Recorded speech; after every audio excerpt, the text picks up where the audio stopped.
سلام دوستان، خسته باشید. به خاطر ویدیو خشکش شده بود من برگشتم صدا گذاری روش ویدیو کردم.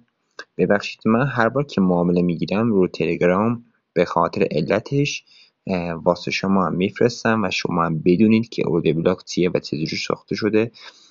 بریم که اصل مطلب. بازار جی پی یو سی که معامله من فرستاده بودم گروه، یعنی کانال که زیاد عضو نیست ولی چند نفر که ببینه اونم واسه شون خوبه.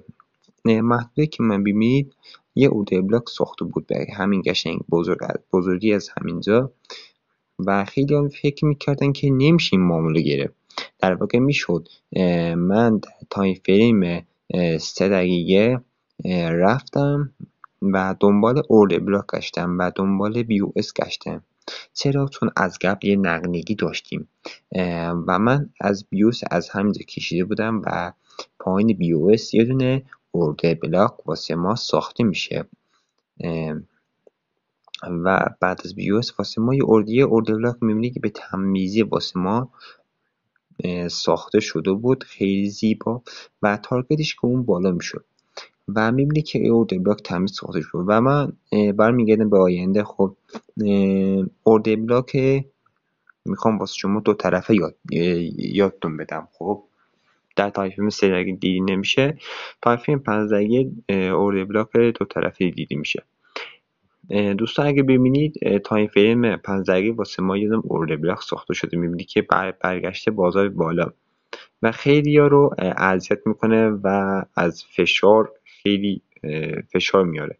من به اینا میگم اورد بلاک دو طرفه، یعنی یه اورد بلاک مخفی به هم چسبیده شده. ببینی که بازار به همین قشنگ اومده بهش برخورده و رفته بالا. ببخشید که زیاد این ور اون ور دستکاری شد. ببینی که به همین زیبایی، به همین نقطه ورودی اومده از جی پی یو سی رفته بالا. خب و تارگتش هم که میشد از همونجا، اینجا که خیلی هم اذیت شده بود، خیلی ها رو منظور یعنی اذیت کرده و من میرم تای فیلم 3 دقیقه. حالا میریم اصل مطلب که این بازار این شکل شده به خاطر تعطیلات بازار بود و یه اورد بلاک که همینجا به این شکل ساخته شده بود و من کانال فرستادم واسه همیشگی بمونم و تارگتش از همینجا میشد.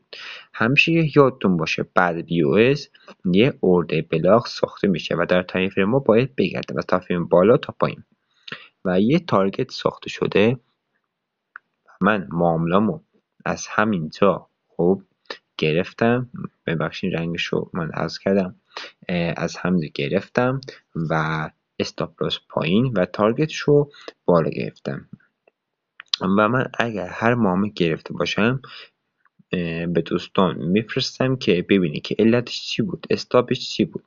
خب و میبینی که به همین راحتی اومد تیپه ها رو ما رو زد و از همینجا یه نقدینگی داشتیم. خب یه نقدینگی زیبا و تمیز که معلوم میشد و باید صبر کنید. بازار اگه اومد برخورد کرد نخورد، باید محدود صبر کنیم و تو فکر میکنی که یه اورد بلاک واسه ما ساخته شده یا پایینش یه ریزکشن بلاک داره. خب بازار میاد برمیگرده اینا رو استاپ هان یعنی استاپ لاس رو میزنه و بازار بعد برمیگرده و به همین راحتی میره بالا و خیلی ها تو این اثر زیاد میمونن و من این مباحث رو گفتم که شما هم بدونین، اگه دوستاتون آشناتون بود که اینا هم بیان بدونن و یاد بگیرن.